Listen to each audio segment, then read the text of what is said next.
നമസ്കാരം. കള്ളപ്പണം വെളുപ്പിക്കൽ കേസുമായി ഇഡിക്ക് മുന്നോട്ട് പോയേ പറ്റൂ. പ്രതികൾ പുറത്തിറങ്ങിയാൽ അക്രമം ആവർത്തിച്ച് സംഭവിക്കാൻ ഇടയുണ്ട്. ഇനിയും ഈ കേസിൽ കൂടുതൽ പ്രതികളെ CPI നേതാക്കളടക്കം പിടികൂടാനുണ്ട്. മറ്റ് പ്രതികളുടെ അറസ്റ്റും ഇവർ തടസ്സപ്പെടുത്താൻ ഇടയുണ്ട്. സാക്ഷികളെ ഭീഷണിപ്പെടുത്തി അന്വേഷണം അട്ടിമറിക്കാനുള്ള സാധ്യതയും ഉണ്ട്. ED അന്വേഷണ ഉദ്യോഗസ്ഥരോ അവരുടെ അഭിഭാഷകരോ പറഞ്ഞതല്ല ഈ കാര്യം. ഇത് തിരുവനന്തപുരം ജില്ലാ സെഷൻസ് കോടതിയുടെ ഫൈൻഡിങ്സ് ആണ്. മാസപ്പടി കേസിൽ റെയ്ഡിനെത്തിയ ED ഉദ്യോഗസ്ഥരെ ആക്രമിച്ച കേസിൽ 10 പ്രതികൾക്കാണ് കോടതി ജാമ്യം നിഷേധിച്ചത്. അങ്ങനെയുള്ള കോടതി ഉത്തരവിൽ പ്രതികൾക്കെതിരെയുള്ളത് കടുത്ത പരാമർശങ്ങൾ തന്നെയാണ്. ആക്രമണത്തിൻ്റെ ദൃശ്യങ്ങൾ പരിശോധിച്ച ശേഷമാണ് കോടതി ഈ വിധിന്യായത്തിലേക്ക് എത്തിയിരിക്കുന്നത്. പ്രതികളെ പുറത്തുവിട്ടാൽ ED ഉദ്യോഗസ്ഥരുടെ ജീവന് പോലും ഭീഷണിയുണ്ടെന്നും ഇക്കാര്യത്തിൽ EDയുടെ ആശങ്കയ്ക്ക് അടിസ്ഥാനമുണ്ടെന്നും കോടതി വിലയിരുത്തിയത് വളരെ നിർണായകമാണ് ഈ കേസിൽ. തിരുവനന്തപുരം ജില്ലാ സെഷൻസ് കോടതിയാണ് CPM പ്രവർത്തകരായ 10 പ്രതികളുടെ ജാമ്യാപേക്ഷ വീണ്ടും തള്ളിയത്. സ്പെഷ്യൽ പബ്ലിക് പ്രോസിക്യൂട്ടറുടെ പ്രത്യേക ആവശ്യം കോടതി പരിഗണിച്ചു. അങ്ങനെയാണ് ഈ ദൃശ്യങ്ങൾ ഒന്നുകൂടി പരിശോധിച്ചത്. ഇതോടെ EDയുടെ നീക്കങ്ങൾക്ക് കോടതി പച്ചക്കൊടി കാട്ടുകയാണ്. എന്തായാലും EDക്ക് ഇനി തങ്ങളുടെ അന്വേഷണവുമായി മുന്നോട്ട് പോകാമെന്ന് വ്യക്തം. ഒപ്പം ഈ കേസ് അന്വേഷിക്കുന്ന കേരള പോലീസിൻ്റെ പ്രത്യേക സംഘത്തിനും വേണമെങ്കിൽ പ്രതികൾക്കെതിരായ അന്വേഷണവുമായി മുന്നോട്ട് പോകാം. നൽകിയ സേവനത്തിന് സ്വകാര്യ കമ്പനിയിൽ നിന്നും കോടിക്കണക്കിന് രൂപ കൈപ്പറ്റിയുമായി ബന്ധപ്പെട്ട കേസിലാണ് മുൻ മുഖ്യമന്ത്രിയും ഇപ്പോഴത്തെ പ്രതിപക്ഷ നേതാവുമായ പിണറായി വിജയൻ്റെ മകൾ വീണ വിജയനെ ചോദ്യം ചെയ്ത് എത്തിയത് എൻഫോഴ്സ്മെൻറ്റ് ഡയറക്ടറേറ്റിലെ ഉദ്യോഗസ്ഥർ. ഇവരെ ആക്രമിച്ച് കൊലപ്പെടുത്താൻ ശ്രമിച്ച ED കേസിൽ മറ്റ് CPI നേതാക്കൾക്ക് കുരുക്ക് മുറിയിൽ തന്നെയാണ് ഇരിക്കുന്നത്. അത് അയച്ചുവിടാൻ എന്തായാലും കോടതി ഒട്ടും തയ്യാറായിട്ടുമില്ല.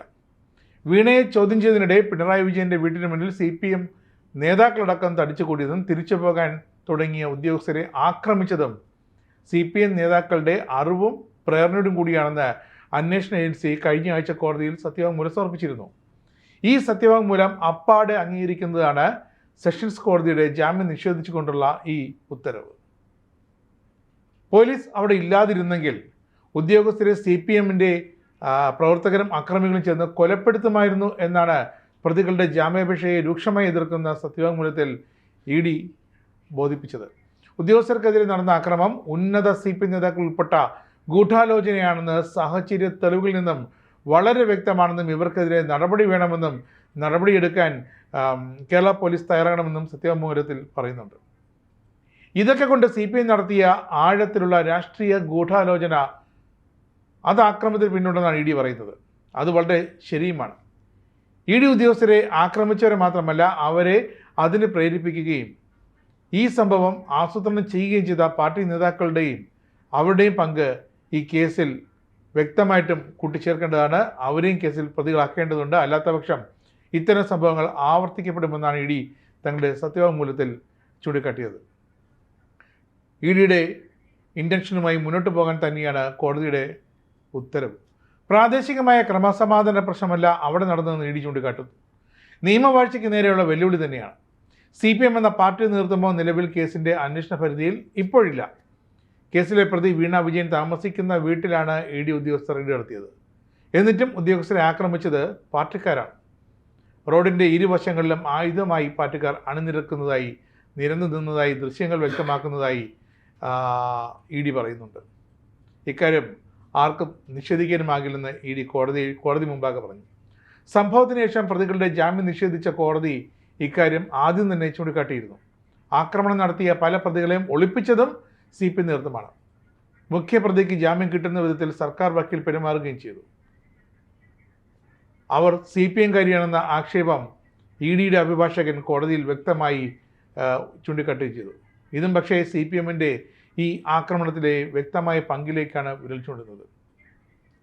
കോടതിയിൽ ED സമർപ്പിച്ച സത്യവാങ്മൂലത്തിൽ പറയുന്നത് അക്ഷരാർത്ഥത്തിൽ ശരിയാണെന്ന് അന്നത്തെ സംഭവ വികാസങ്ങൾ തത്സമയം കണ്ട ഏതൊരാൾ സമ്മതിക്കുമെന്നതിൽ ഒരു വിട്ടുവീഴ്ചയും ഉണ്ടാകില്ല. ED പിണറായിയുടെ വീട്ടിൽ പരിശോധന തുടങ്ങിയപ്പോൾ വളരെ കുറച്ച് ആളുകൾ മാത്രമാണ് പുറത്തുണ്ടായിരുന്നത്. പിന്നീട് നേതാക്കളുടെ അറിവോടെ അനുമതിയോടെ പലയിടങ്ങളിൽ നിന്ന് നൂറുകണക്കിന് പ്രവർത്തകർ അവിടേക്ക് വന്ന് തടിച്ചുകൂടുകയായിരുന്നു. അന്തരീക്ഷം പ്രക്ഷുബ്ധമായിട്ടും അവരെ പിന്തിരിപ്പിക്കാനോ മടക്കി അയക്കാനോ CPM നേതൃത്വം തയ്യാറായതേയില്ല. പകരം മുദ്രാവാക്യം വിളികളുമായി അവിടെ തുടർന്നു.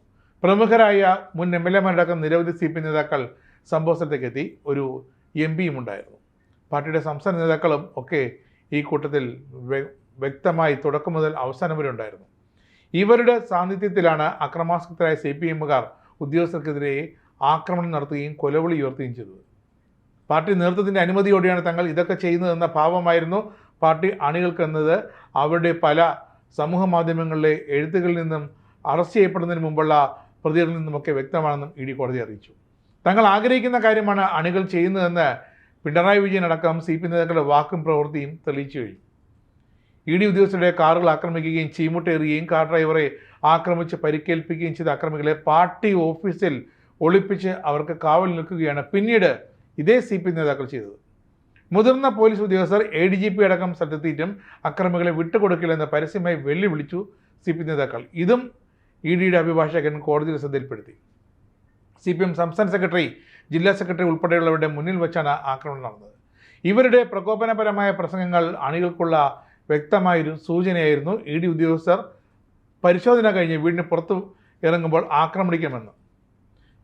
വീടിന് പുറത്ത് പരിശോധനയ്ക്ക് ശേഷം വന്ന പിണറായി വിജയനും അക്രമികളെ പിന്തുണയ്ക്കുന്ന പ്രസ്താവനയാണ് അവിടെ ചാനലുകൾക്ക് മുന്നിൽ നടത്തിയത്. ഇതിൻ്റെ ദൃശ്യങ്ങളും കോടതി പരിശോധിച്ചു. പിണറായി വിജയൻ്റെ തിരുവനന്തപുരത്തെ ബേക്കറി ജംഗ്ഷനിലെ വസതിയിൽ മെയ് 27-നാണ് എൻഫോഴ്സ്മെൻറ്റ് ഡയറക്ടറേറ്റ് 8 മണിക്കൂറോളം നീണ്ട മിന്നൽ പരിശോധന നടത്തിയത്. അദ്ദേഹത്തിൻ്റെ മകൾ വീണ വിജയൻ്റെ എക്സലോജി കമ്പനിയും CMR-ലും തമ്മിലുള്ള മാസപ്പടി ഇടപാടുകളിലെ കള്ളപ്പണം വെളുപ്പിക്കൽ അന്വേഷിക്കുന്നതിൻ്റെ ഭാഗമായിട്ടാണ്. തുടക്കം എന്ന നിലയിലായിരുന്നു ഇത്.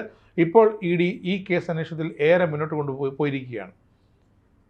കർത്ത കുടുംബത്തെ അടക്കം CMR-ലെ കർത്ത കുടുംബത്തെ അടക്കം പല തവണയാണ് ED ചോദ്യം ചെയ്ത്. 2 തവണ പിണറായി വിജയൻ്റെ മകൾ വീണ വിജയനെ ചോദ്യം ചെയ്തു.